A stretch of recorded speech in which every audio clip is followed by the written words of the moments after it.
I am part of the training team today. Welcome to webinars,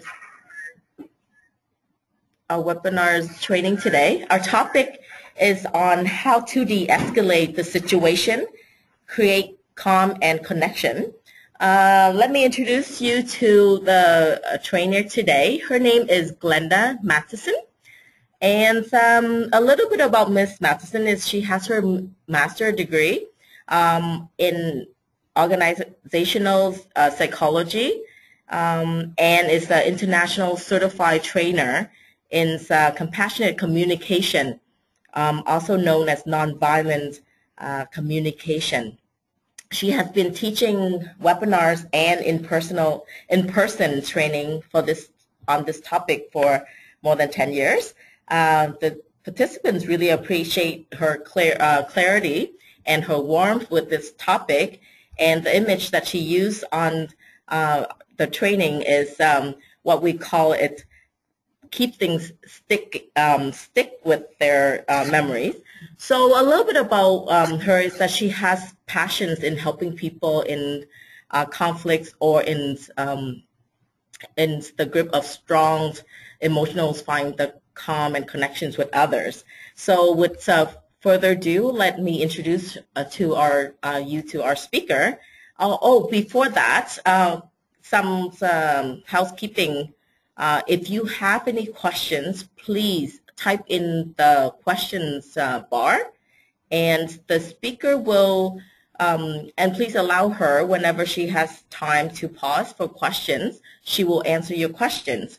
And if you cannot hear during the webinars or have any technical difficulty, please also let us know by type in your in the question bar so that we can look into that. Okay, so please help me welcome Miss Glenda. Welcome. Thank you, Emily. Oh, now I can see where my hair is out of order. All right. So I'm excited to be here with you today, and I think I'll just get started. I've forgotten what it's like to just be speaking to. I'm just trying to figure it. There we go. Okay. Can I just check with the technical folks? Can I make my picture go away? Can I click on the X there to make that go away? Or maybe you can do that for me. Perfect. Great. All right. Topic today, how to de-escalate situations to create common connection. Oh, I'm being told to speak louder, so I will try to do that. I wanted to really be sure that I was speaking on the topic that you really wanted to know about. So I looked up de-escalation and putting together all the research that I came up with. My understanding is de-escalation is about decreasing the emotional intensity in a situation. And the reason for doing that is to enable people to have access to more of their inner resources for finding effective strategies to meet their needs. And as Emily mentioned, I love to use images in my presenting. And so I couldn't actually find an image that represented de-escalation for me. So I kind of created this one. And for me, it's kind of significant. When I'm either experiencing emotional intensity or with someone who's feeling emotionally intense, that kind of flame at the top represents for me what it feels like we're dealing with is a lot of passionate energy, maybe a little bit out of control. And where we want to get to is to that deep place of inner wisdom that is within all of us. And I love the image of water because we as human beings are 98% water. And so I think of that as being, that's our strength. But we can't actually go from that flaming place to that place of deep inner connection and kind of solid calm all in one step. It is a process, and I love this coil for me really illustrated that process of kind of coming down. So you'll see that image throughout, but for me that's kind of the image of what de-escalation is.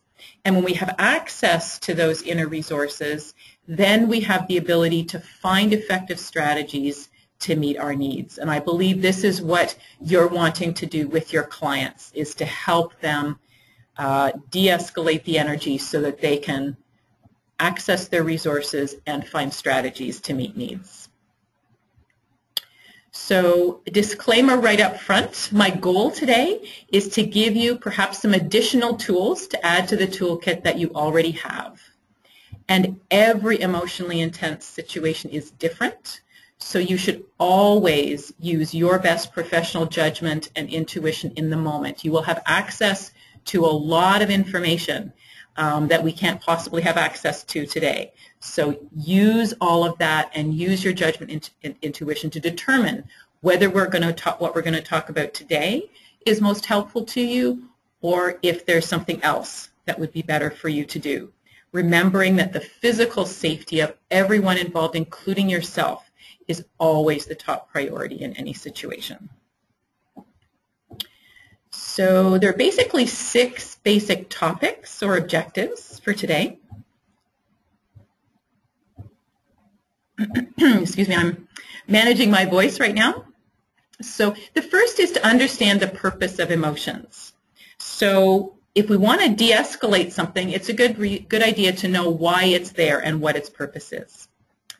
And then once you understand the purpose, I want to talk about things that you can do to contribute to de-escalation. What you can think, what you can say, how you can say it, and a special case of dealing with groups of people who may arrive in conflict, because I find that's a particularly challenging situation, and I have a few extra tips to offer on that. And then finally, your key resource to depend on in any escalating situation.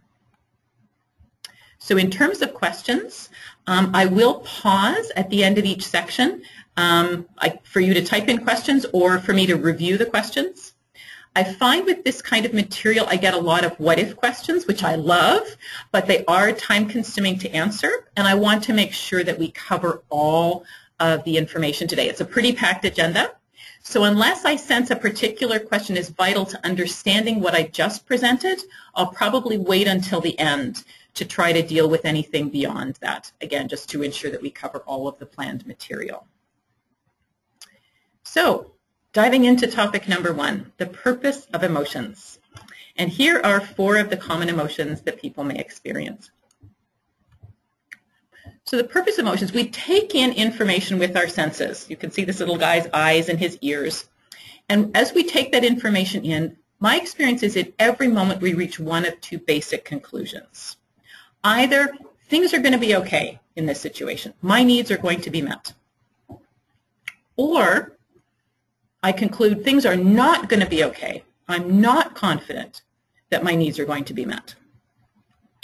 And of course, in coming to this conclusion, we're using not only the information in the moment, but we're using memories of situations that may have been like this in the past, and we're also imagining what might happen. There's this moment now, but there's also what we imagine might be happening in the future. So all of these 3 things are going to be influencing yours and other people's assessment of whether things are going to be okay or not okay. So that's the purpose of emotions, is to let us know whether we believe our needs are going to be met or not met in the situation that we're in. So if we're in a situation where there's high, strong emotion that we want to de-escalate, that usually means that the person believes that their needs are not going to be met, and the intensity actually expresses the degree of confidence and the degree of concern they have about the fact that they believe that their needs are not going to be met. Now, what do we mean by needs? And, you know, in our culture, many cultures, it's not considered good to be needy. But when I think about needs, I like to think about a plant. And for some reason, the yellow daffodil is often the plant that I think about. And when I think about what a plant needs in order to sort of grow, a plant needs nutrients, such as from the soil. It needs light, such as from the sun. And it needs water, such as from rain. And when all those needs of the plants are met, then it can grow and thrive and bring its beauty to the world.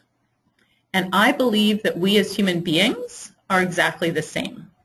We have needs, And when those needs are met, and we're confident those needs will be met, we also can grow and thrive and bring each person's unique beauty to the world. And that's kind of my passion, is to support everybody's needs being met. But that's what we mean by needs in this work. So let's get familiar with the needs list. Some of you may already have that from it being sent out ahead of time. It will be made available with the recording of this, but I also have it in the slides today. So if you don't have a copy with you, don't worry. We're going to go through it together. And we're doing this partly because we want to support that thriving of human beings, but also because key aspects of de-escalation that we're going to talk about today involve familiarity and use of the words on the list. So needs and de-escalation go hand in hand. So what I'm going to do, there are 9 different categories of needs as we would understand them in this body of work. And what I'm going to do is display on the screen these categories. Most of them will be in pairs. And what I'd love for you to do is to write in the questions section one word from each category. Read all of the words and then type in one word or 2 if you want from each of the categories that gives you that you enjoy seeing. It's like, oh yeah, I like that need. I enjoy it when that need is met. And while you're doing that, I'm going to ask my contact person how I can get the questions thing up.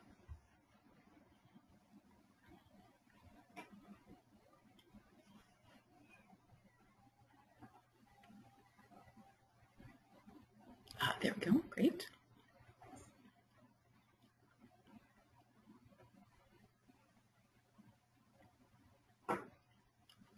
I'm not seeing anybody having typed in anything yet. Consistency, predictability. Thank you, Valerie.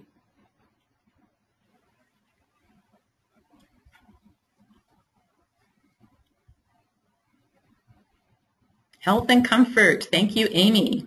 Tenderness, Valerie. All right. Oh, wonderful. Jerry has rest and relaxation. Love that one. I saw food also was there on the list from someone.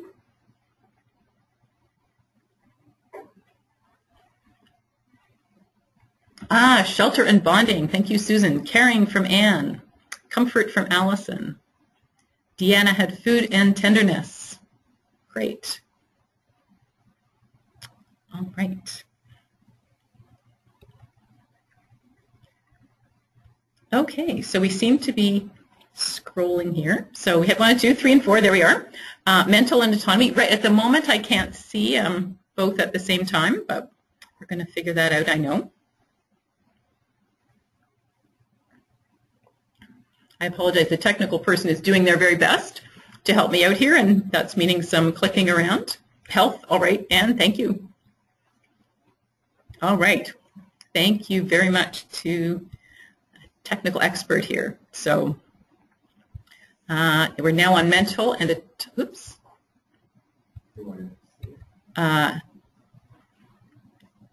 Touch, health, self-empowerment. Yes, great. All right. I'm a little baffled by what's happening here. So sorry guys. as I'm clicking things, I'm making things change. So let's spend a little bit of time on this integrity self-expression section. See if there are more things that you can see.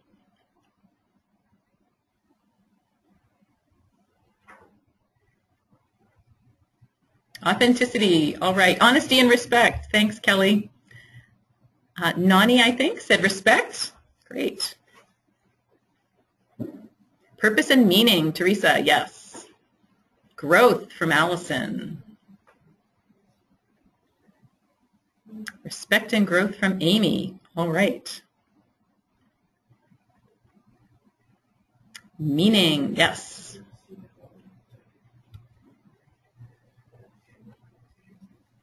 Self-respect and learning from, I think it's Jerry. Thank you.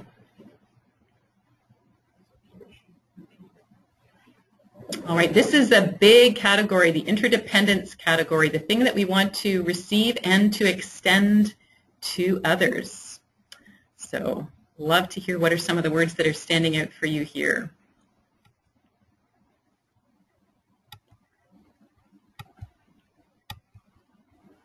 Recognition from Lawrence and creativity. Thank you. I think it's Kemi who had purpose and meaning. Veronica with respect. Thank you. Jasmine with respect. Respect's a popular one today. Honesty from Nani. Respect from Kemi. Jerry's got belonging, appreciation, and connection. Acknowledgement from Kelly. Community and belonging. Trust from Veronica. Inclusion from Susan. Migdalia had cooperation and collaboration. We have closeness and trust and empathy. Oh, yes, we're going with this one. Warmth from Jerry. Great. So lots of beautiful things that we all value.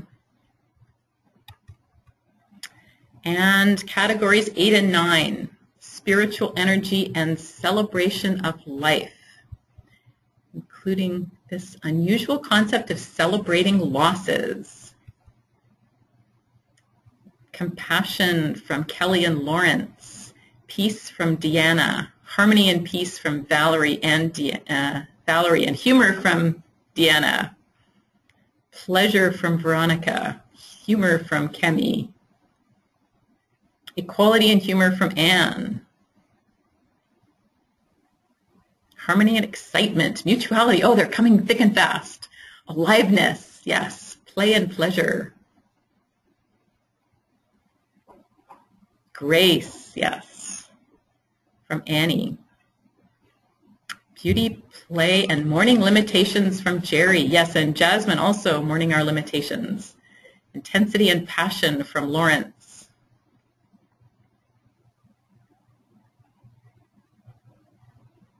Great. And this concept of celebrating losses is one that, yes, grieving visions and unfulfilled dreams from Valerie.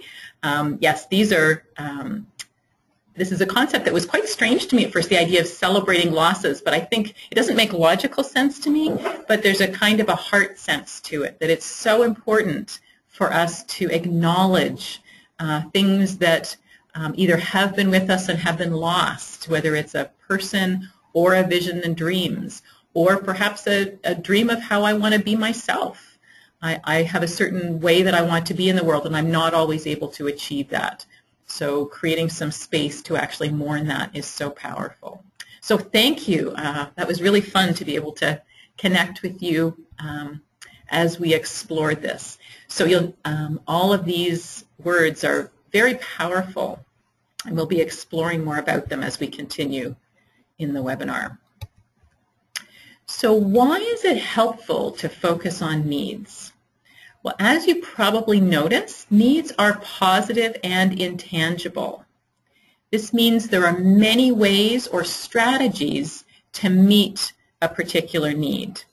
And my experience is when people are clear about the intangibles that are important to them, they can and do find ways to meet them. So let's practice using the needs list. So I'd like you to think of a time when you had positive emotions. What was the information from your senses, and what needs of yours were met by that? I'm going to give you an example, and so you could be thinking about and typing in your example both what happened, the information from your senses, and the needs of yours that were met as I'm doing my example, and then I'll check a few of those. So the sensory information that happened, I heard, came through my ears. My partner said, I thought you might like some apples, so I got some for you. Now, the needs of mine that were met when he said that were consideration and caring and support. So I'd love to know something about your experience and what needs of yours were met. So I'll wait a moment to see if anyone has a chance to type something in.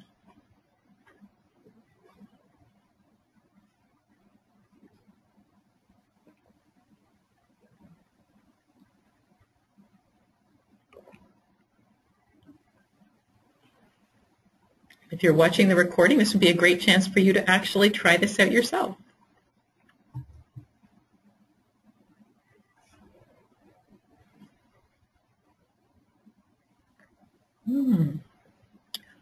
So Valerie was at a retreat over the weekend, and I sense many of those spiritual needs were met. So things like perhaps grace and peace, harmony, possibly connection with others, or it might just have been self-connection, connection with yourself. Yeah. So Veronica is saying she told somebody something at her workplace and had a sense that someone else was really listening to her, and that met those needs for empowerment and support. Thank you, Veronica. And Susan is thinking about getting goodnight hugs from her kids, and that meets her need for warmth and belonging. Jerry was volunteering yesterday, and that met needs for sharing, for bonding, for giving to others, that in this work we tend to call contribution, sharing knowledge, which we sometimes call teaching, and also learning from other people's experiences. Thank you, Jerry.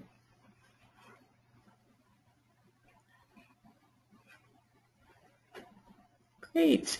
And Kelly was talking about attempting to help injustices, and there are some needs met there. One of the things about this work, and it's not really the focus of the workshop, but something I found very helpful from this body of work is if I can be as clear and concrete and tangible about what it is that my senses are receiving that contributes to that feeling of my needs being met, something very powerful happens in terms of my capacity to meet those needs. And so you'll notice that in my example, I was very concrete and specific about what my partner said to me. And I find that's a part of the learning and the discipline of this body of work. Again, outside the main topic of today, but something to consider. So for example, Anne has talked about her kids knowing that she likes to spend time with them, and the needs met being caring and appreciation. And I'm sure many other needs on the needs list. And so something, Anne, that you might think about that illustrates this point that I was making about what we call observations, that concrete sensory data, is to think about what do your kids say or do? What is the concrete sensory information that comes in that helps you know that those needs are met? Yeah, and Lawrence is talking about when he read the eulogy for his brother-in-law, people came up and said, I'm guessing, said things to you that helped, that showed their recognition and compassion, and that also met your needs for recognition and connection and compassion, I'm guessing. Great, thank you. Lots of wonderful examples. So the core perspective on life that I have learned and found so powerful is that anything anyone ever thinks, says, or does is seeking to meet a beautiful need, just like those beautiful needs that you just described being met in the situations that you shared with me. And so something that can be very helpful to think when we want to de-escalate a situation focuses on needs. So really 3 parts. The first, this person is just trying to meet their needs. That's whatever they're saying, doing, or thinking, that's all they're trying to do, is they're just trying to meet their needs. And as you could tell from that list, we all share the same needs. So, and as Lawrence indicated, like your needs are my needs and my needs are your needs. We all have the same needs. So, and I know that in the work that you do, you want to understand what the person in front of you's needs are. They're trying to meet needs. You want to understand what those needs are, and you know that you can help this person or family meet their needs. And my experience is having those 3 thoughts in mind is very powerful for helping to de-escalate a situation in which I'm thinking of someone else having high, strong emotional intensity. They're just trying to meet their needs. I want to understand what their needs are, and I can help. The confidence that I can help, that thought, really helps me be confident that I'm going to be able to handle this situation. So it can be, we've talked about positive situations and finding the needs there. It can be much more difficult to guess the needs in negative statements. It can be harder to do that. And so we're going to talk about how you can do that. So here's somebody expressing themselves in expletives deleted, and the other person is trying to think about their needs, but it can be a bit more challenging. So how can we do this? So again, it would be helpful if you think of an example, and you can work on this example as I teach the next 2 steps, or actually there's sort of 3 steps. But I'll ask you probably not to press enter until you've answered all 3 of the points that I'm going to mention, so I can see the whole chunk all together. So it'd be helpful if you thought of an example, something negative that someone said, and you couldn't necessarily hear what was positive about it. You couldn't necessarily recognize what that person's needs were in what they were saying. So here's an example. Somebody saying, I'm never going to find a job. Now, the kind of 3-step process in guessing the needs in negative statements, the first is if an observation, some concrete sensory data coming in, or a thought leads someone to have some kind of negative emotion, whether it's anger or frustration or fear or despair, they do not want that to be true. So the opposite of that is likely to be what they would feel happy about. So what would the opposite of that thought or that observation be? So if the example, if I'm never going to find a job, the opposite of that would probably be I'm going to find a job. And then once we identify the positive opposite, then we would guess what needs do you guess would be met by that? So I'm guessing that finding a job might meet this person's need for security, perhaps for self-respect, perhaps for contribution. They want to contribute to their family, perhaps but for having a sense of belonging in kind of a work community. Perhaps they would feel respect or recognition, that if they had a job, they would feel that they were respected or recognized by others. So what this means is inside that negative statement, I'm never going to find a job, we're guessing that the deeper truth of this person is that they're wanting to find a way to meet these needs. So I'm going to see if any of you have had a chance to try this with a particular negative situation.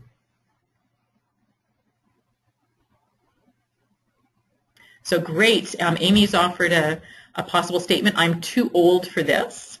So that's all that I can see of your response so far, Amy, so I'm going to work with that. So if I'm too old for this, sometimes I tell myself that one. The opposite of that would be, I am young enough to do this. And if I have that kind of a thought, the needs of mine that might be met, I'm thinking something about choice. I could choose to do this because I'm young enough to do this. There might be something also about self-empowerment, choice and self-empowerment. Definitely something about self-respect would probably be there for me. So that's an example of this. I'm going to give a moment to see if any more contributions come in on this.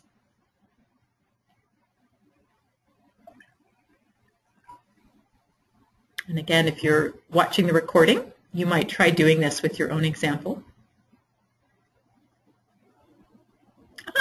Veronica's offered one. I'm never going to buy a house. I am going to buy a house, or I'm going to have the option to buy a house. And some of the needs guesses there were financial security, self-confidence possibly, support, possibly security. Yes, really enjoying that. And again, we're expressing these as guesses because we're imagining listening to someone else, and we're guessing what their needs are. They are the expert in their needs. All I can do is guess, and I find those kinds of guesses can create a positive sense of connection for me with the other person. Great, and Anne's offering the possible thought that might make someone unhappy. I don't feel confident about my ability to speak in public. And the other could be, I do feel confident about my ability to speak in public. And there might be needs there, again, for choice. I feel contribution perhaps, comfort, ease, maybe connection to the audience, where we would just be guessing about what needs might be. I sort of think of it as inside the negative statement. The negative statement is kind of like the hard outer shell of a nut. And what we're doing is cracking it open to see the beautiful, life-serving yellow daffodil inside. So that's the how of this process. But one question is, why is this process helpful? And my experience is there are two different answers depending on whether we're talking about an observable fact or a thought. Now, what I've discovered, and I bet you have too, that a lot of what makes people unhappy are not observable facts but thoughts. That example, I'm never going to get a job. And I don't know about you, but when I've tried saying out loud to them the opposite, oh, I'm sure you're going to get a job, it hasn't generally helped. I love it when I'm in a live room, I can get people to raise their hands to say if that works. And the reason is the person knows that I don't know if they're going to get a job or not, because neither of us can actually predict the future. So it's not really very helpful. We're kind of dealing in imaginaries. But if I go to that deeper level of needs, that is true. The thing that has them want to get a job, that is rock solid true. That is something that lives in them. They do want to contribute to other people. They do want to feel financially secure. They do want to know that they have choice and respect and recognition.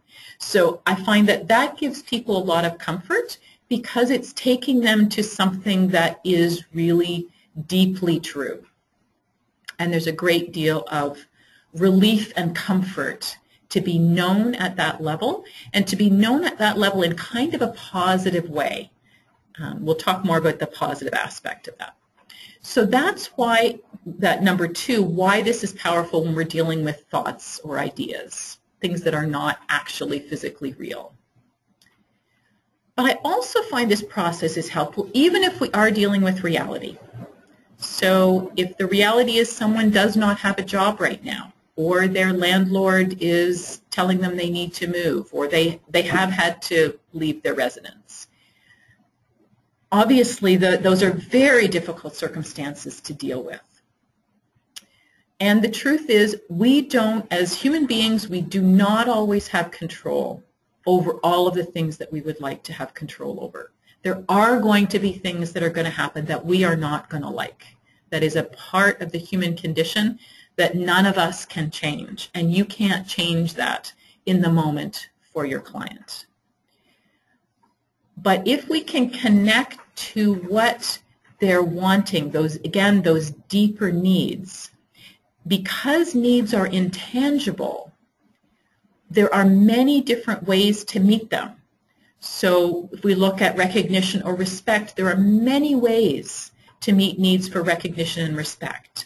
And if that is some of what someone is wanting when they are upset about a particular occurrence, by connecting to recognition and respect that those are things they're wanting, their minds are automatically going to start to think about how could I get those needs met? Because that's what our minds do. When we're clear about what our needs are, our minds are automatically helping us figure out how to meet them.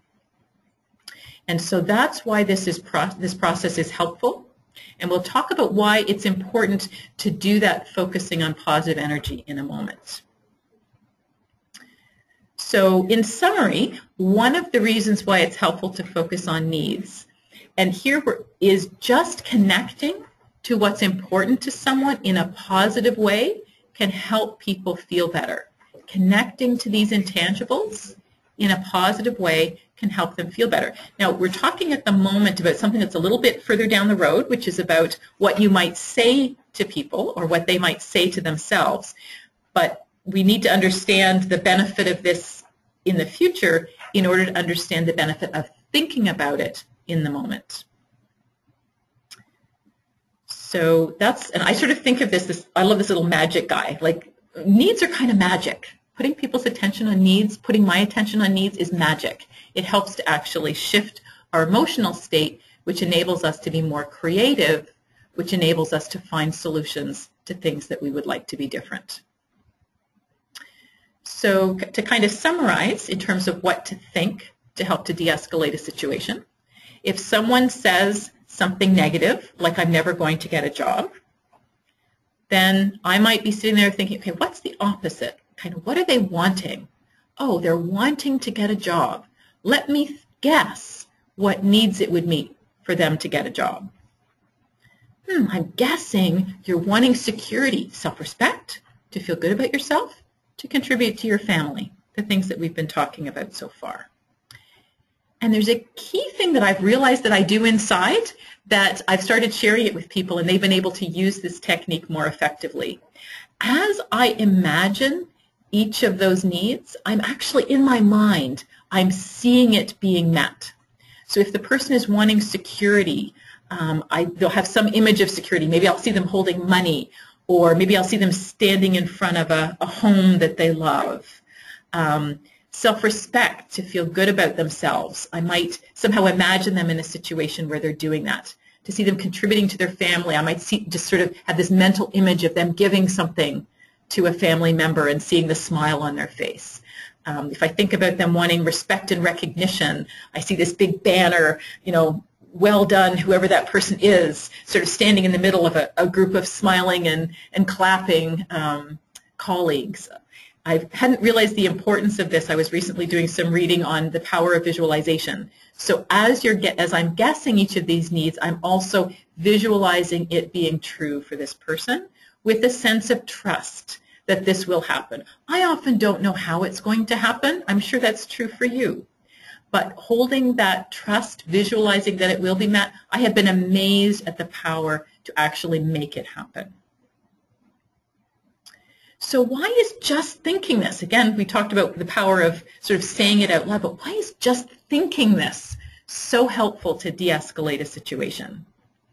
Well, what I've learned is that 80% of what people hear from us comes from our nonverbal communication. That might be our tone of voice, our facial expression, our body language, and particularly any mismatch between these and our words. So if I say, oh, I'm sure you're going to get a job, that was an attempt to have a total mismatch between my body language and the words. And when that happens, people not only they trust the body language, they do not trust the words, but also they then start not trusting me. So it's so important that there be this alignment.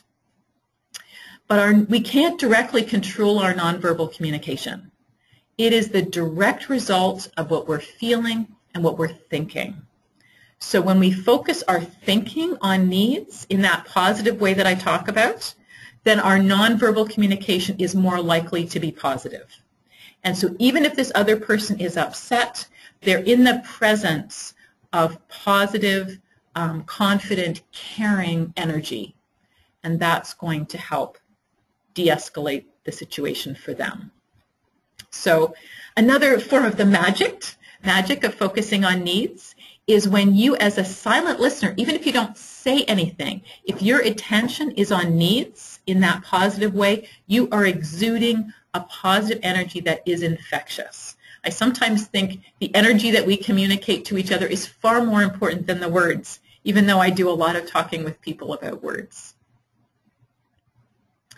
So again, just to summarize and pull all this together, what you can think to help de-escalate a situation is this person is just trying to meet their needs.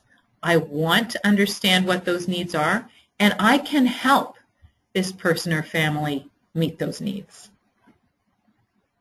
The way we would guess the needs in negative statements is if someone shares a thought that in some way is connected to negative emotion for them, I would try to imagine what's the opposite of that would make them happy, and recognize the needs in that positive thought, because those are essentially the needs the person is expressing through that negative thought. But in order for me to bring that positive energy, I need to be focusing on the needs being met by what they want.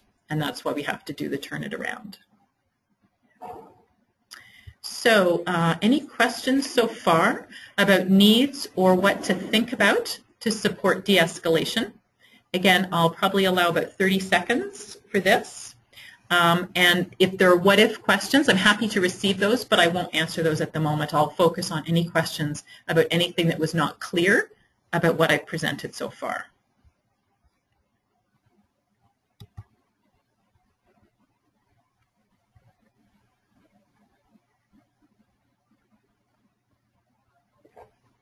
Great, and Kelly, I love that you did a turn it around. Thank you. I didn't get a chance to see that.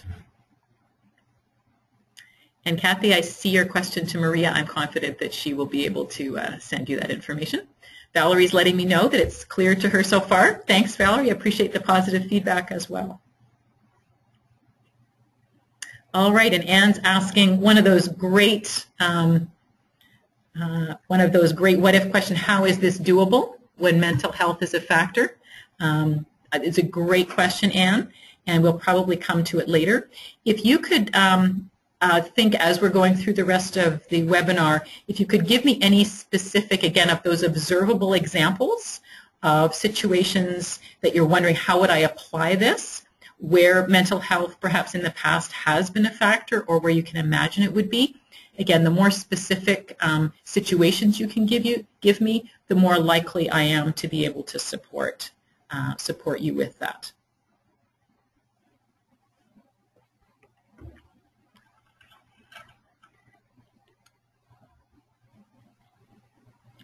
All right, not seeing more questions at the moment, so we'll proceed along. Again, feel free to type things in, even if I've had to go back to the presentation. I will see them the next time we come to a question point. Oops, sorry. All right, so items 3 and 4 kind of go together. What to say and how to say it. Talked about what to think. Now, what do you say? So a little bit going back into where emotions come from and what they mean. When someone is upset, the old kind of lizard part of their brain is likely running the show. To that old lizard part, everybody is either a friend or an enemy, and they use very simple, primitive clues to decide, like tone of voice. So using a critical tone or words that could be interpreted as critical, or even telling them what to do, could easily get you labeled as an enemy, given that the world is either full of friends or enemies.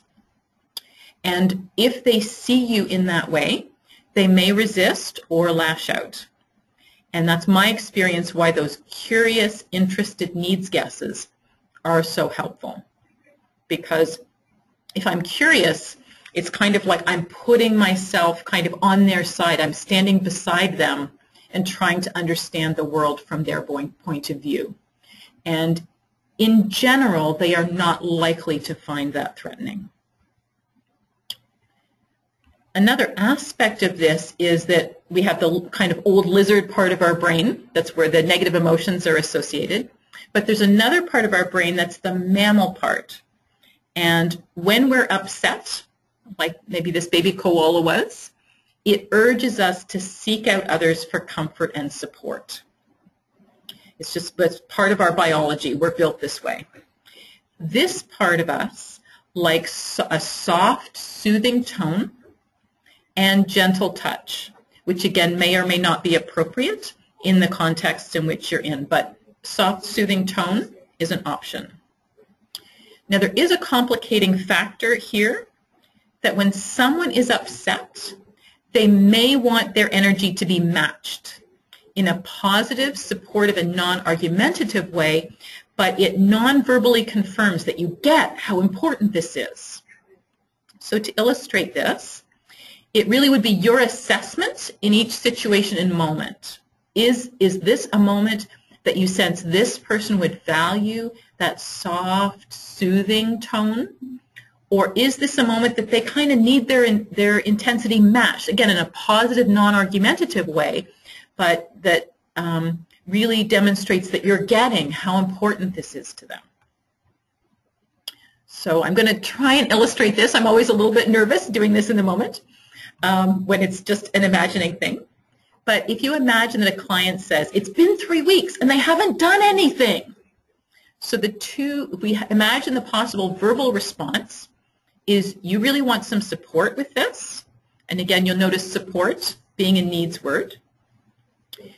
If I were to offer that in that kind of soft, soothing tone, it might sound something like this. You really want some support with this. That was my attempt. Perhaps you could probably do it better, but it gives you a sense. Now, on the other hand, if I think this person really needs their intensity met in this moment, I might say exactly the same words, but it might be, you really want some support with this. Again, I'm not arguing with them. I'm really expressing kind of their truth, but with a matching intensity. And again, it would always be for you to assess which of these two is most likely to be connecting with this particular person, with this particular situation, and in this particular moment. With some people that I deal with, I may often start with that kind of matching intensity thing with them. Sometimes they find that very comforting. It's like, okay, energetically she gets it. And then somehow that almost sometimes calms them down a little bit, de-escalates things a bit. And then as they kind of spiral down, that image that we talked about around de-escalation, then I may start to use that softer, comforting tone. And then it may be that they get intense again, and I might match it.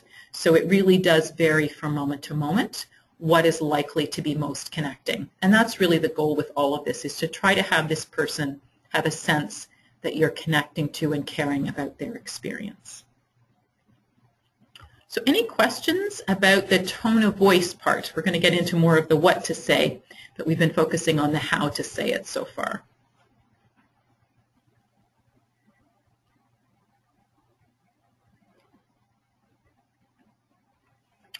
And I'm seeing some technical questions here that I'm confident that you guys are going to be able to respond to. Someone's asked if they could be sent the presentation. The request I have made is I'm perfectly happy for you to access this on the recording. I've put a lot of work into the presentation itself, and I would prefer that the presentation not be distributed separate from the words that I'm saying related to it. So I'm sure that Maria will be in contact with you afterwards if there's any difference around that.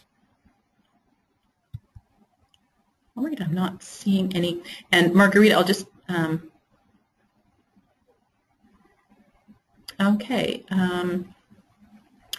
Veronica is indicating that she's having some technical issues around not being able to hear properly, and I'm wanting to check if anyone else is having that problem. If you could just type a yes, hard to hear, that will give us some information here to help address the situation. And Margarita, I'll let you know, it says it doesn't allow me to type in.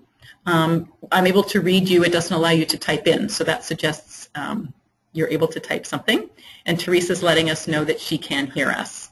So it looks possibly, Veronica, like it might be a problem just on your side.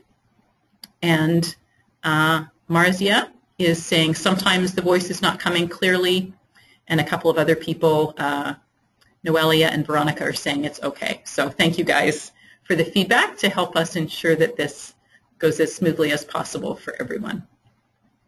So this does suggest that the recording likely will be clear. So, and I'm seeing Maria nodding, so great. All good from Umar. Thanks, Umar. So, so far we have talked about the purpose of emotions, what to think, and how to say what you say. And now we're going to move into what to say. Well, I don't think this is going to come as a big surprise, but the main thing is to reflect their needs, or at least your guesses of those, as a guess. For example, are you wanting understanding for how difficult this is? I'm hearing you're really wanting security for you and your family. Is that accurate? You're really wanting support around completing this application. And basically repeating this pattern, these guesses, until they feel fully heard or calm. And to me, this is one of those real miracles that I find so helpful, that is just sort of amazing to me, is when people are heard at this deep, what's truly important to me here level, their emotional intensity does diminish, because just knowing that someone else understands their experience helps them have confidence that it's going to be met. So for example, we've talked about this example so far, I'm never going to get a job. I don't usually hear just that. I may hear that may be embedded in a 5-minute expression that is related to this. And usually I allow the person to come to a pause point around whatever it is that they're saying.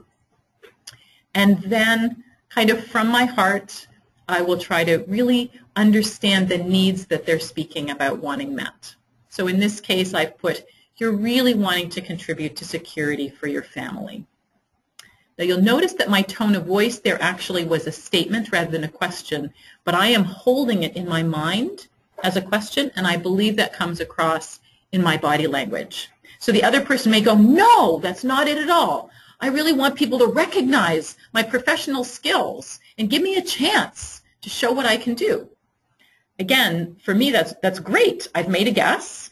They've given me some new information to let me know my guess was not accurate, but they've given me information because they really want me to understand. So again, this is the concept of reflecting, and these are 3 possible ways of expressing that. I'm just going to take a quick peek at my time here. So if you wanted to pick one of your situation, the situation that you talked about that was very difficult, where somebody said something negative and you didn't know how to connect to the positive, maybe you could try using one of these phrases and putting in some of those needs guesses and trying it out. So I'm going to allow some pause now for you to actually try what that might be. Type those into the questions area, and that will give me a chance to connect.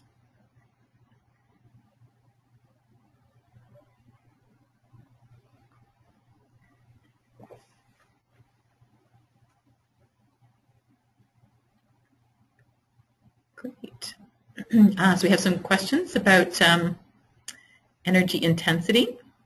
Yeah, so you have a client who's more intense than you usually are, Annie, and you don't really know how to increase your energy or intensity. Yeah, and I love what you're pointing to. You can only be authentic, so your level of intensity might not exactly match their intensity. It would just be to do what you can authentically to demonstrate that you're connecting with what's true for them. Yeah, thanks, Anne. I would agree with you. Clients know when we're genuine. Whether it's matching intensity or offering support. All of these things need to authentically be there, need to be what's true for you, and I'm just offering some options. Great. And I think there's a bit of a time lag between when you type things in and when I receive them. So I'm not seeing anyone yet typing some of those you're really wanting and putting in some needs guesses. So I will continue with the teaching, and if people get a chance to do that, I will see it the next time we come to some questions.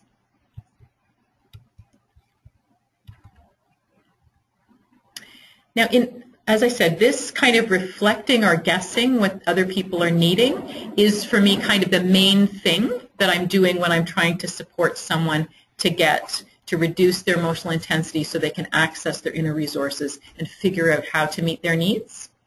But early on, I find sometimes you might reflect a sense of what they're feeling because that can be very connecting. If we can use a feeling word that matches their feeling experience, that can be very helpful. And I usually only do that once at the beginning, or if I sense there's a significant shift. And again, only if I believe that hearing those feeling words will help them feel heard and connected to you. Some people find that it really does. That's very helpful for them. Other people, actually, it's like if you suggest that they're feeling something, they have a lot of resistance to that, and so it's not a connecting strategy. Now, one thing I just want to share that I have noticed when I have sort of modeled this with work with other people, the reality is feelings change rapidly. Again, the role of feelings is to let us know whether we believe our needs will be met or not met in any situation, in any moment. So they're going to change a lot.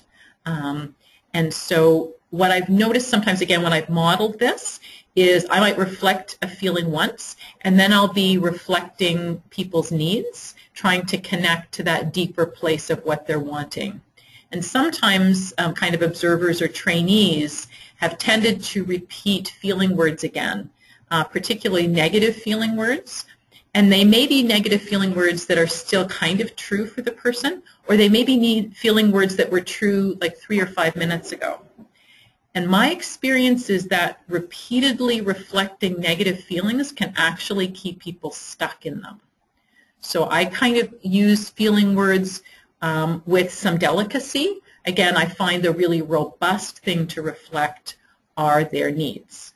But again, sometimes feeling words are very powerful for creating that initial connection. And you'll see an example that I'm going to do further on where you'll see that I reflect the feeling at the beginning, and I also reflect it when there's been a significant shift, again, because I believe it might be connecting. Another thing that you might say is periodically you might affirm that you want for them whatever it is they're wanting for themselves. And again, this is really easy for me to do when I'm connecting at the needs level. Of course, I want their needs to be met. They may have a strategy in mind for meeting those right now that I might feel a little bit nervous about, but I can honestly and authentically say that I want their needs to be met. And so that's a place that it's always easy to connect on. Another thing that you might say is that you want to support them in achieving those things, and or that you believe they will achieve those things. And again, this is so much easier when we're talking about those intangible needs. I believe you will get the respect and recognition you want is easy for me to say with honesty than, I believe you're going to be able to get a job in whatever sector. Again, I don't know that, but I am confident that if they're connected to their needs, they are going to find a way to meet them. And I love this little image here that kind of, to me, it indicates I believe they're going to cross the finish line, whatever that finish line is for them, of a particular need being met. And they're not going to have to do it alone. That, there's going to be someone there to companion them and to celebrate with them when they cross the finish line. But you'll notice the person running with them is not carrying them. They are going to have to do the work. But to me, that really illustrates that you believe they're going to cross the finish line, you want them to cross the finish line, and that you want to support them in achieving that. And in that same flavor, sometimes it's really helpful to start with a strong positive statement. For example, it's going to be okay. We are going to get through this. We're going to work it out. Because they need to believe this in order to be able to access those inner resources to make it true. So I might start with the strong positive statement, but then immediately I'm going to go into hearing whatever they say in response. I'm going to go into listening for their needs, because just my starting with the strong positive statement is not going to de-escalate the situation, but it's just planting a seed in their mind for the moment that they're actually ready to allow it to sprout and to trust that these things are true. So in summary, putting these in sort of chronological order within a de-escalation situation, you might start with that strong positive statement. It's going to be okay. We're going to get through this. And then you might reflect their feelings once, or again, if there's a shift, if you think it will connect. And finally, kind of the bulk of the time would be spent reflecting their needs as a guess. until they feel heard and calm. Again, I sort of think of it as spiraling down that de-escalation column from the flames to the deep, wise pool of water. And periodically, as it makes sense, affirm that you want for them what they want for themselves, you want to support them with that, and you believe that they will achieve it. Again, which is very easy for me to do when I'm connected to needs as opposed to a particular strategy. So I have an example here, and I'm just going to give myself a little bit more water as I go through this. And I think before I go into the example, I am going to go up to the questions and see if there's anything new that has come in. All right, nothing new since I last checked.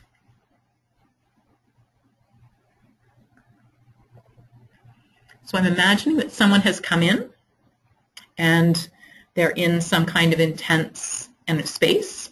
The first thing I might say is, it's going to be okay. We're going to get through this. We're going to work it out. And then they would speak, and usually it's about all the reasons why they don't believe that and they don't think that's going to be true, and all of the, possibly imaginings of what the awful things that they are anticipating in the future. And then I might connect with whatever the emotion is. So if it was frustration, I'm really hearing how frustrating this is for you. Again, holding that as a question. That's my guess from the way that they're speaking, but I don't actually know for sure. And then they will say something. It will either be, if I'm right, I usually don't get a yes. If I'm wrong, I usually get a no. But they will give me some more information about what's going on for them.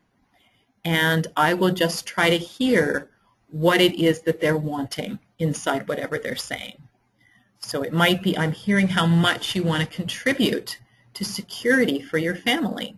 And again, you'll notice the sort of sprinkling in of the needs guesses.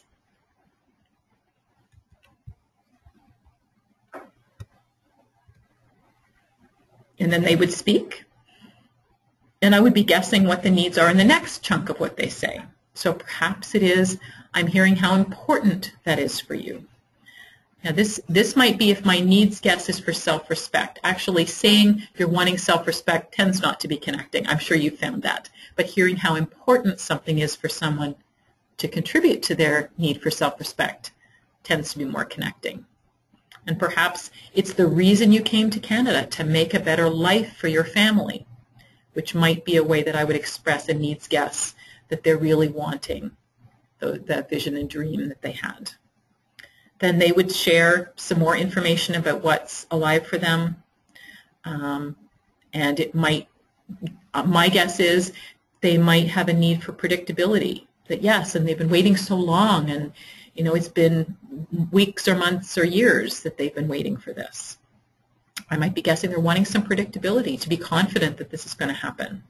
And so the way I might express that, you really want to know when these things are going to happen. And again, they would express some more about what's alive for them. And when they pause, in this imaginary example, I was imagining that they might be talking about, how it was back home, or the people they knew back home, or how different their experience was back home. And here I'm sensing a shift in their feelings, from maybe that anger and frustration to kind of a sadness and a longing. And so here's a place where I might guess, make a feeling guess, because I think that might be connecting. So in this case, it was, sounds like you're feeling pretty lonely or alone. Again, I'm always trying to focus on using the language that I think will connect to this particular person. And then I'm probably going to try and connect that feeling to the need that they're wanting met. So in this case, my guess was, because you really value friendship. So this might be the way I'd express a needs guess for connection or community. And then they might speak about, again, perhaps my guess is accurate and they talk about how difficult it's been for them.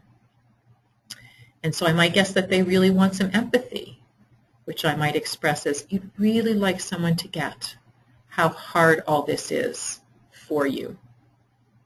And you'll notice, I hope my voice hasn't gone too soft, you'll notice my voice softening.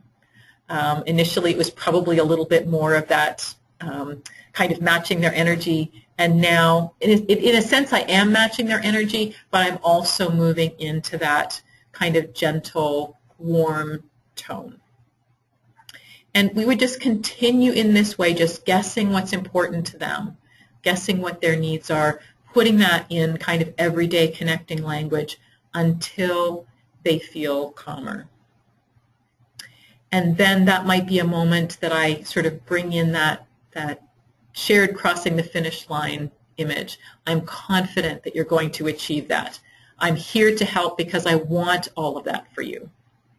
It's very common when I get to this kind of affirming statement that I get a but response. But, and they would talk about all the things they see in the way of that. And my sense in that moment, at least in this imaginary example, is that they're really wanting to trust, but that it's hard right now. Again, I was guessing there was another shift in their feelings. So here you'll notice I put the needs first, and then I tried to connect to the feelings. Again, they would speak, and we would just continue in this pattern using these same elements until they're at that place where they're connected to their kind of deep inner resources. Their mind is starting to generate strategies to actually, they're connected to their needs, so their mind is starting to generate strategies to meet them. And then you can move into what I'm sure you do really well all the time, which is to help them access external resources as well as internal ones to help them achieve what they're wanting to achieve, because you've managed to bring the intensity down to the point that they can actually be focused on whatever the concrete or tangible issue is. So you've taken them from that, you've taken them down the de-escalation column, and they're now connected to that deep inner pool of energetic resources. So, any questions about these various ideas about what you might say to contribute to de-escalation? And I'm going to go into the questions area and see if there's any more contributions there.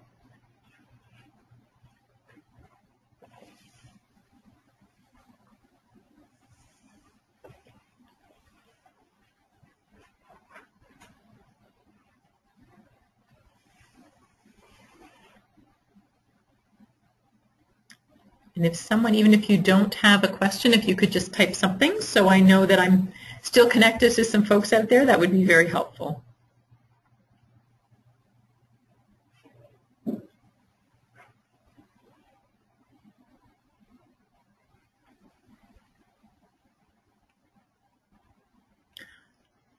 Thanks, Jerry. Thanks, Jasmine. Yes, Deanna, Allison. Oh, you guys are fantastic. Thank you so much. That's great. And Teresa has a great question.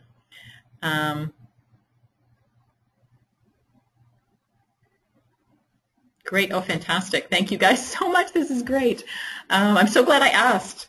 And Teresa's asked a great question. It seems like repeat the process over and over again, but when do you know to stop and reaffirm? For me, when the other person is wanting to speak,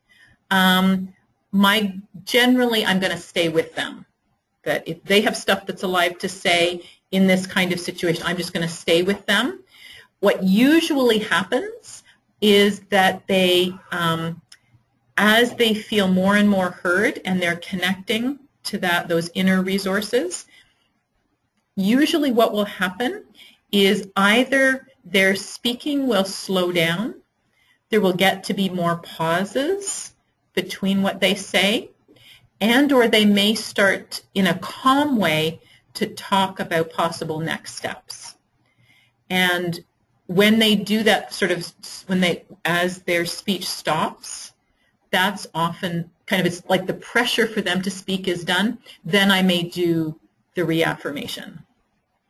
Also, if they start to go into talking, again, in that calm way about what to do next, then I might offer that reaffirmation, be kind of, they're saying, but how can we get this application completed, or how can we deal with it after the deadline? And that might be a moment to do that reaffirmation. I'm confident we're going to find a way to do this, and then you could move into problem solving. So those are the two times that I generally will offer those affirmations, is when their pressure to speak has lessened. Very occasionally, you'll find someone where their energy has come down, but you notice they're kind of cycling back into exactly the same things again. And again, usually this is only after they've sort of come down. Sometimes that's because people don't quite know what to do. They've kind of started to access those inner resources, but they don't know how to express that in a more tangible, concrete way. And so the only thing they know is to go back and repeat the things they said at the beginning, but they don't have the same emotional heat to them. Sometimes that's another moment. It happens relatively rarely, but that would be another moment that I might do an affirmation. I'm confident we're going to find a way to do this. Now and then you might help them concretely move in that direction. Again, that's very different than when they're kind of when they're saying, how are we going to do this with a lot of emotional intensity, then I'm going to want to stay with their needs. That last kind of point of doing the reaffirmation. The other thing that I would say, Teresa, is trust your instincts. I think you will know, again, when you're in the situation, you're connected to the person, you will know when an affirmation is likely to be helpful. I find I do less affirming than I did when I first started practicing this work, because I found that connecting to needs is so powerful, but I still do it, and a lot of it is just intuitively. Okay, so I'm going to answer, Lawrence has a question. Each person is unique. How do you make a conscious effort to formulate questions and the words in your statement that will make them feel comforted? Love the question, Lawrence. The process for me was one of really getting familiar with that needs list. And again, I know you work in multiple languages, so you might need to create a different needs list in the languages that you work in. But get really familiar with those words, and we'll talk about some strategies at the end of the webinar for doing that. And finding kind of everyday ways, everyday natural sounding ways of embedding those. So it's just kind of practice. And then my sense is once you have that kind of vocabulary and you're connected to the person, just use whatever words come to you. And then use their feedback. So you do your best, and then they're going to give you feedback. You're going to use some words, and you'll notice either those words they get a bit of relief from, or you notice the re-escalation happens a bit, and then it's like, okay, let's not use that word in this conversation with this person. Let me see if I can find a different word or set of words. So it's a really intuitive dance. It's just informed by the needs language. Lawrence, I'm hoping that addresses your question. If you have any others, please type it in. Teresa's saying, you've experienced a re-escalation of their feelings, so like to know how to stop it from spiraling up again. That's a good question. Again, it's very, most of the time, if I just stay with people's needs, thank you, Lawrence. If I just stay with people, and I don't try to tell them what to do, I don't try to take them anywhere, it tends not to, it tends to pretty consistently come down. And then once they're calm, I do that affirming, and we start to move into the kind of concrete problem-solving direction. I find there tends not to be a re-escalation of emotions. I will say, like, this is not like it just comes straight down the column. That would be the other answer, Teresa. My sense is usually it does go up and down. They'll come down. There'll be one issue. They'll talk about it. They'll empathize with it. they'll come down in energy, but then they may think about another aspect of the situation that they don't know what to do with. And then, of course, they're going to have a new sense of intensity, about worry about that particular item. And so you'll need, that particular issue. So again, it will be the same, hearing their needs, empathizing with them till that piece calms down. So there is something of that kind of, seesawing effect. It's not just a smooth coming down. So that's, okay, Teresa, thank you for letting me know that that was helpful. Great, I'm just keeping an eye on where we are. Okay, great. Great questions, you guys. Thank you. So let's see what's next here. Oh yes, dealing with groups in conflict. For me, this is one of the most challenging things to do if I get a bunch of people arriving at once, because often they are increasing each other's intensity because they don't have the capacity to hear the other person's point of view. They're wanting their point of view to be heard. So my personal preference, if a group of people arrive in conflict, if possible, it's generally helpful to separate them, in particular to separate parts of groups that have very different points of view. Again, my goal at the end is for everybody's needs to be met, but until each person's needs can be heard and understood and therefore de-escalated, we aren't going to be able to have the problem-solving conversation that will enable all those needs to be met. So again, my preference is to separate them so each person can receive the empathy, the hearing of their needs they need in order to calm down, have access to those inner resources, which are not just for creativity, but are also for connection and collaboration with the other people in the group.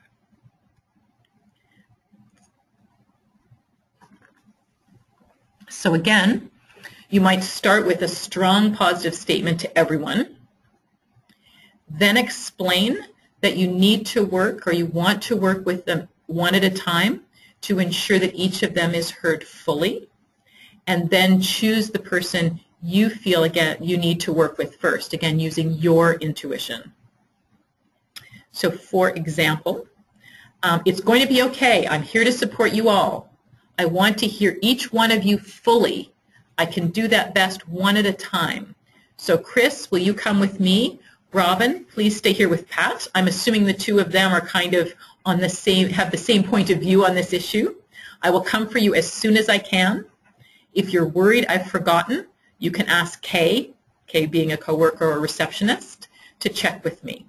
So let's just look a little bit about what is happening here. So the first place is, it's a general statement of care and support to the whole group. The next step is letting them know each person is, the goal is for each person's needs to be heard. And then you're using your wisdom, your expertise to identify the most effective way to do that. So you've identified the first person that you want to work with. You've directly spoken to the other key people. You've let them know this is not about you're only going to work with Chris. You've let them know you're going to work with them as well. And you're also giving them a way that if they're starting to get worried that they're not going to get that hearing and understanding, you've given them a way to get that reassurance that they might need. Now, I recognize this strategy does require the capacity and the resources being available within your organization. So this is the ideal. There may be complicating factors that would enable you not to be able to do this, or you might need to talk to your coworkers about how do we, if you like this approach, how do we organize ourselves to be able to use this in any particular situation, or if we have this kind of thing arise, which I'm guessing doesn't happen every day, but might happen only periodically. So deciding who to work with first, if you decide to use this approach, there's a variety of different criteria. Sometimes it's the person showing the strongest signs of negative emotion. It might be the person other people are responding to with the strongest signs of negative emotion. So if there are 4 people and they're all kind of talking about sort of one person, it might be that working first with that person individually, supporting them, that might remove the stimulus that's creating the negative emotion for the others, so that just by doing that, you're creating conditions for de-escalation for everybody. Sometimes you might sense the group will expect you to work with someone, and it would actually just, again, kind of going with the flow would work best for you to work with them. Most of all, it would be your insights and your intuition about what is most needed in this unique situation with this unique group of people. So a tiny little few tidbits about people arriving in conflict. Love to see if there's any questions about any of that. I'm going to check for questions now. Okay, great. And you kind of asked a question, do you try and separate the leader of the pack and acknowledge the rest of the group? That might well be a strategy. It would really depend. That would be kind of, I would see separating the leader of the pack and acknowledging the rest of the group might be going with what the group would expect. And so if you sense that that's going to be the thing that's going to kind of meet everybody's needs the best in the moment, then absolutely go with what feels right for you. I'll just wait a moment to see if there's any other questions.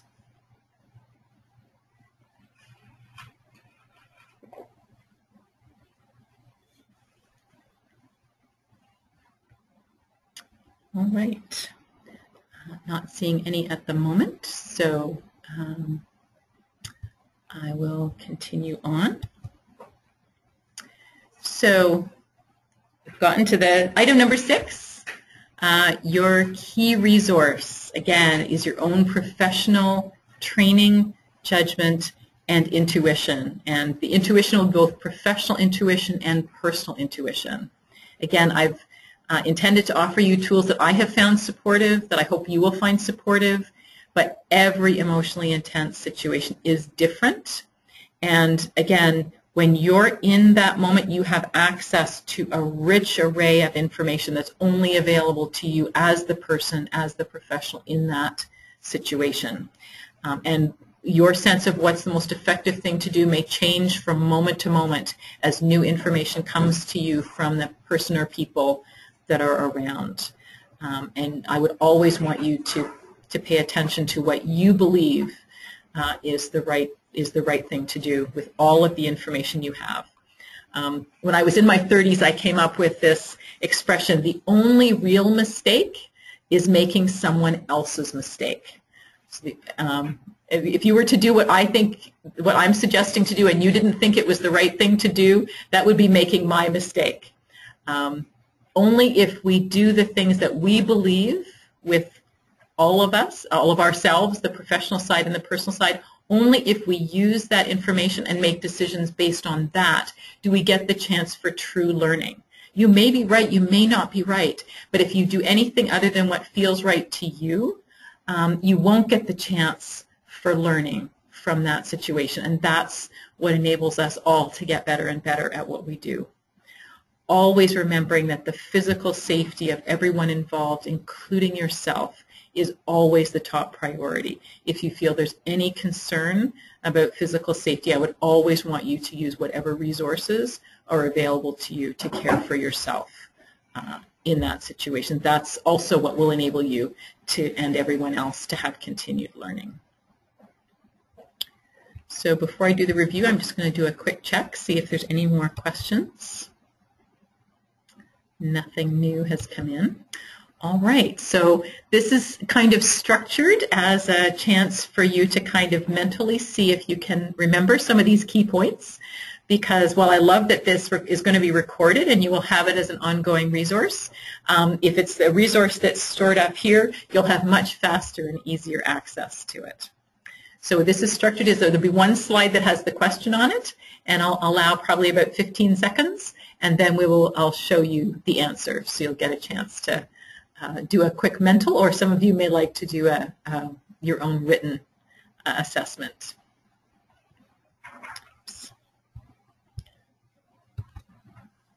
So again, the reviewing of today's objectives, kind of the targets we were trying to hit. We talked about the purpose of emotions, what to think, what to say, how to say it, or at least some ideas on those topics. a few ideas about dealing with groups in conflict, and your key resource to depend on in any escalation situation. So, what do you remember about the purpose of emotions?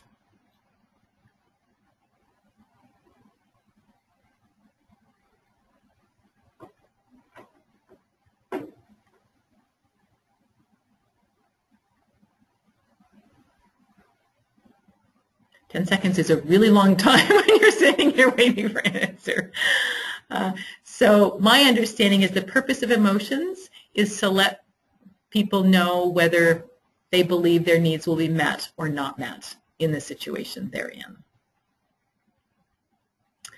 And I didn't get turned into a question, but just remembering that this core perspective on life that I have found so helpful, and I invite you to try on, is that anything anyone ever thinks, says, or does is seeking to meet a beautiful need. So if I can understand what that need is and connect to that, then that becomes a first point of connection. And together we can find ways to meet that need and to meet any other needs that you might have in the situation. Marshall Rosenberg, the originator of this work, said the fastest way to get someone to consider a new alternative is to show respect for the life in them, in other words, the needs that are leading them to make the old choice. I'm hoping that's clear. Essentially, it's saying the same thing. If we can connect to the beautiful needs behind whatever someone is doing, then we have the possibility of generating more fully satisfying outcomes for both them and for us. So we talked about kind of the first thing you might think to de-escalate, and there were 3 parts to that. Do you remember what those 3 parts were?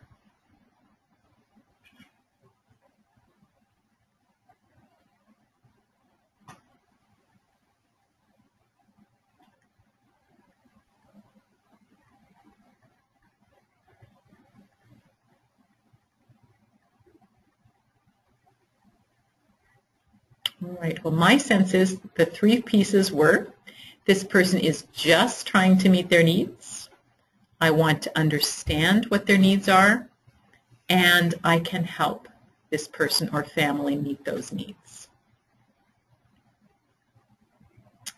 We also talked about what to say, and there were 4 different things that you might say. What might you start with?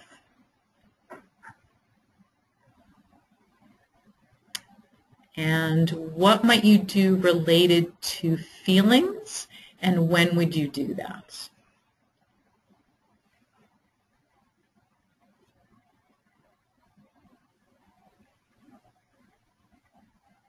And of course, the main thing that we spent a lot of time talking about, what would be the main thing that you might be saying consistently as you're trying to contribute to de-escalation?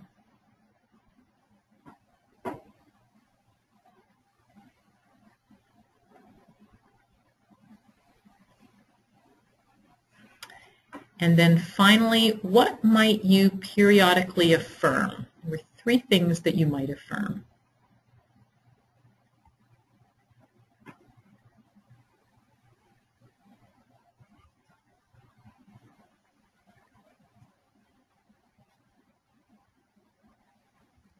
All right, so here's the pieces that I had with that. You might start with a strong positive statement, kind of they're going to cross the finish line, you want to help them get there, and you're there to support them in doing that. With respect to feelings, you might reflect their feelings once at the beginning, or if there's a shift, if you think that might be connecting for this person in this situation.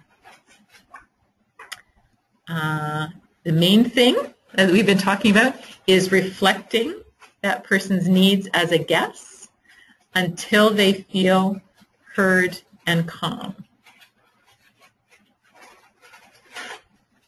And the 3 things that you might periodically affirm: you want for them what they want, you want to support them with that, and you believe that they will achieve it.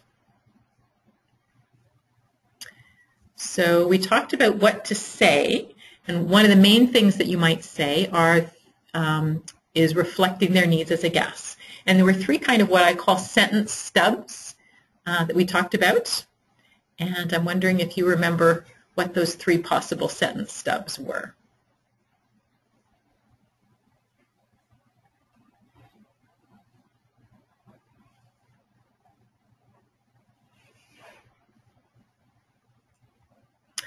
So the three ways of reflecting their needs as a guess.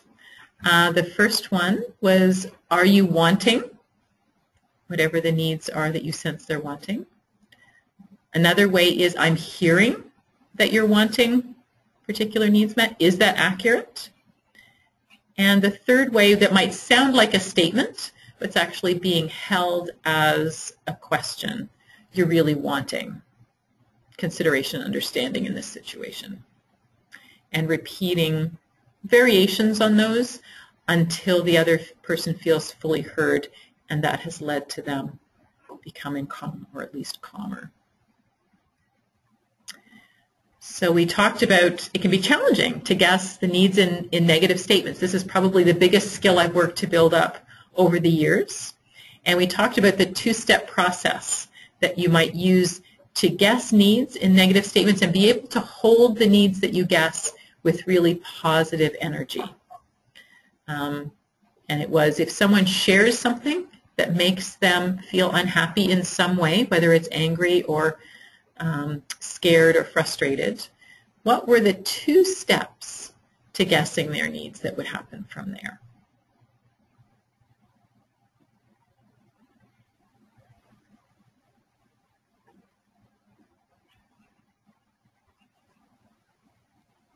So my answer for that is, if someone shares a thought that leads to negative emotions, I'm going to try and guess what's the opposite thought that would lead them to be happy. What are they really wanting? And then what needs do you guess would be met by that opposite thought, which are really the needs that they're wanting met when they say the original negative thought. But they probably aren't able to access that at that moment. We talked about two possible ways to say it and how to decide which one to use. What do you remember about those two?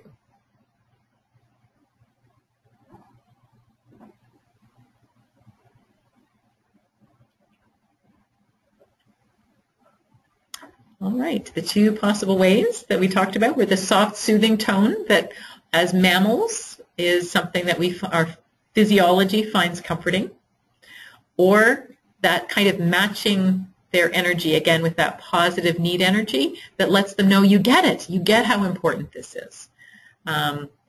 And using your best assessment in each situation and moment, and also, as you commented on in some of the comments, what also feels authentic for you.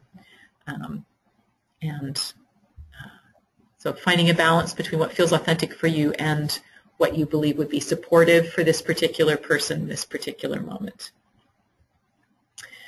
We also talked about groups in conflict. If a group of people arrive in conflict, what's generally helpful to do and why?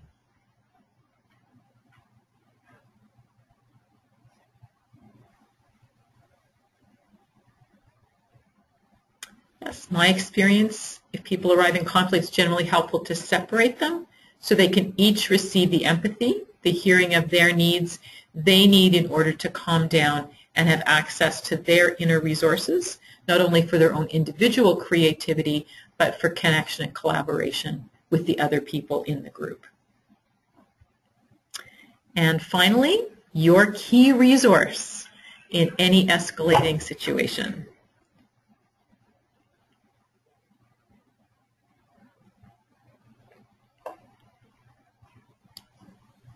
And your own professional training, judgment, and intuition. Always attending to the unique characteristics of each situation and your unique intuition and sense of what is likely to be the most effective strategy. And of course, caring for the safety of everyone, including yourself, being the top priority. So I'm going to go into the next steps, and then it looks like we are going to have a few minutes to look at some of those other questions, which I'm very excited about. So I talked about, again at the beginning, that the strategies that I've talked about are really based on this concept of needs, and therefore most of us need to build a needs vocabulary. It's not a natural language that I certainly used, and I find most others have also not learned this.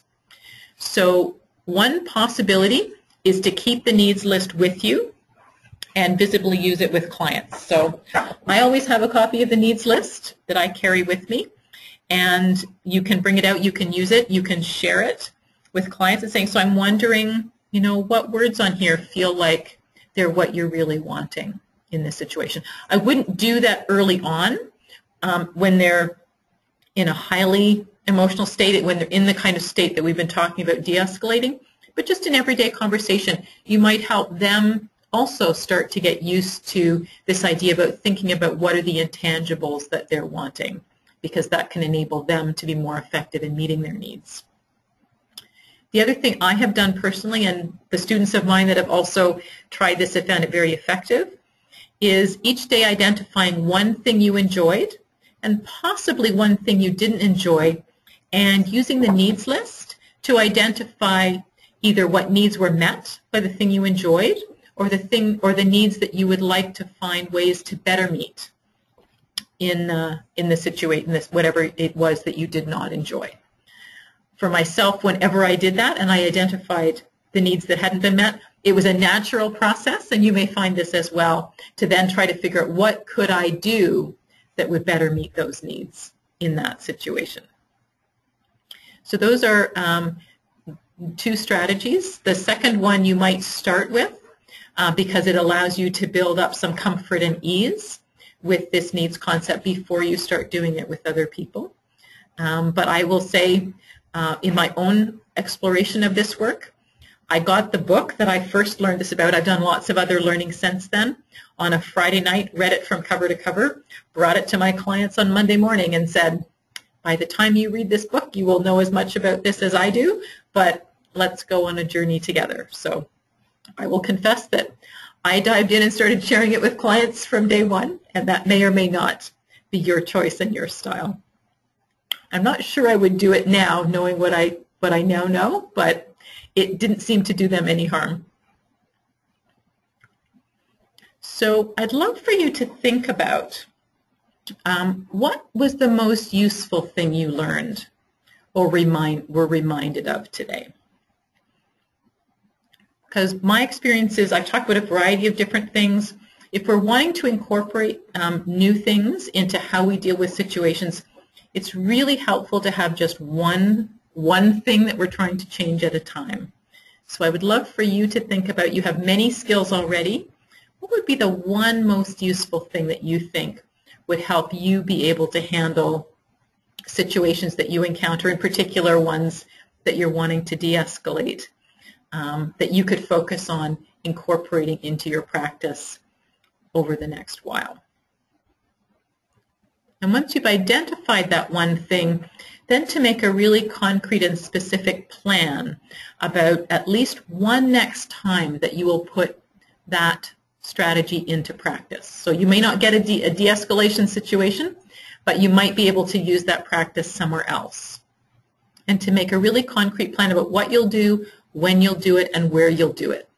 And I think the research on trying to learn new things is really clear, that I think it's something between 80 and 90% success rate when we make this clear and concrete a plan with these three elements. And if we don't, the actual success rate in implementing and the new learning drops to something like 40%. So I'll give you just a few seconds. Hopefully you've been making some notes on that.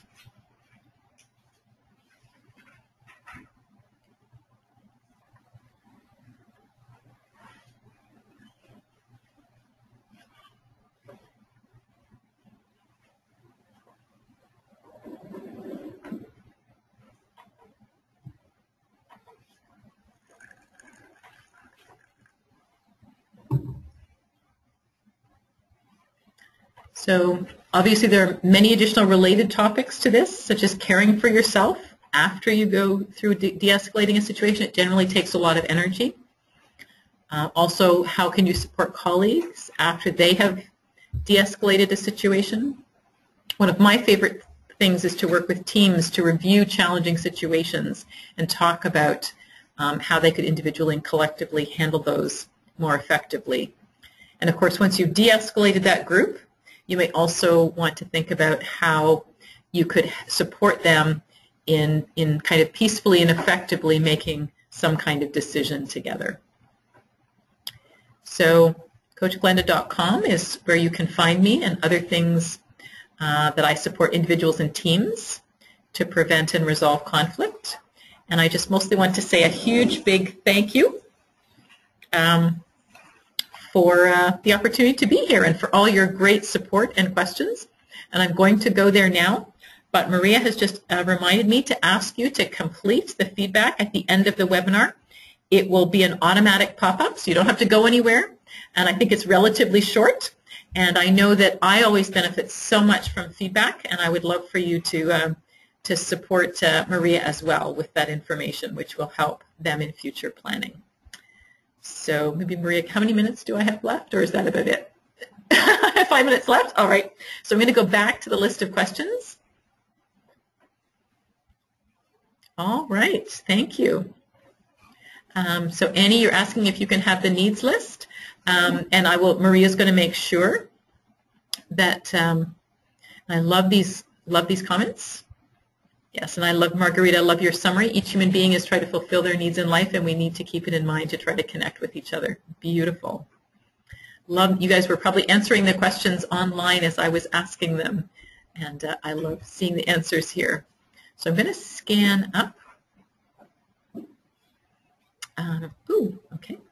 I'm going to scan up because I know at the very beginning there was a question that I think Anne asked that I said I wouldn't be able to answer in the moment. And it was about dealing with people with mental health issues, I think. And I don't know, I haven't seen anything from you, Anne, about whether you could offer me any specific, I'm trying to find the question.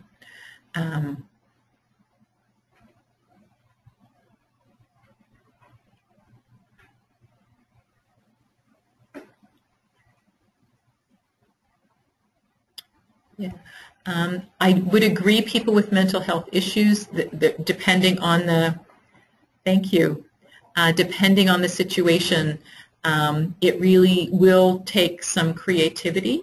Again, my experience is even when people are having mental health issues, I think they can feel the energy that comes from us. So holding care and compassion, even if we're perhaps not understanding what's going on in their world, just that attempt to understand. Again, those very basic needs, I believe, are true for all of us, even for people who may be having difficulty articulating them. I'm just making something up about what you... Okay, great, thank you, Anne. Had a client looking at inappropriate stuff on computer, a coworker confronted him and he got quite angry. Yes, so that would be a wonderful example of first, when I want to ask someone to change their behavior, first I want to understand the needs that they're trying to meet. So kind of getting on the same, I think of it as sort of, rather than being in a confrontational thing, so is trying to connect to what the person's needs are in that situation. So, you know, I don't know if it's looking for stimulation or whatever, just creating that quality of connection. Then, and then it can be an opportunity to bring your own needs in. So I'm really wanting for you to have stimulation and aliveness, and maybe it's pleasure. And at the same time, what would the coworker's needs have been in that situation? Wanting care for other clients who are there, wanting kind of care for the resources of the organization to be being used in ways that support all clients. It's a very challenging situation to deal with. It's an example of what I would call the change conversation, which is when you want to actually change something, and that's another whole day-long webinar in and of itself. But the challenge, of course, there is I'm sure that your coworker was feeling quite distressed in that moment by what she was seeing the client doing. And so my experience is when I'm in that state, when I'm sort of shocked or concerned about what someone else is doing, then the energy that I bring to the interaction is usually not very helpful and typically does result in the other person responding quite negatively and quite angrily to me. I'm very good at annoying people. That's why I teach what I teach, because I needed to learn it myself. So my kind of personal current rule of thumb, and again, I recognize there's always safety issues to be dealt with. If I have a strong negative reaction to what someone is doing, ideally I want to spend some time getting clear about what my needs. I mean, that can be like 30 seconds, just sitting, getting clear. What are my needs in this situation? And what do I think the most effective strategy is for meeting those needs? And generally, if I'm wanting the cooperation of someone else, it is to try to understand their needs before I try to bring my own needs in. So that's a quick answer, Anne. I don't know if it's helpful, but thank you for a really great final question. So anything else, Maria, that we need to do on this call? And how are we doing on time? I'm guessing we're either. Great. So thank you all again very much, and I'll just do whatever we. Thanks, Anne. I'm glad to know that you were here to receive that answer. Great. So, bye.